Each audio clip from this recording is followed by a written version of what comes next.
Esta gata de aquí aparece todos los días y de repente se mete dentro de un agujero en la pared.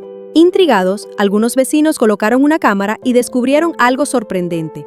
La gata era madre de 4 gatitos, escondidos allí. Más tarde hablaron con la dueña de la casa, quien confesó que llevaba tiempo oyendo ruidos, pero por su edad nunca supo de dónde venían. Con mucho cuidado, los vecinos se organizaron y colocaron una jaula con comida. Aunque al principio atraparon a la madre, pronto lograron rescatar a todos los pequeños. Ahora están en un refugio, sanos y salvos, esperando a encontrar una familia que los adopte.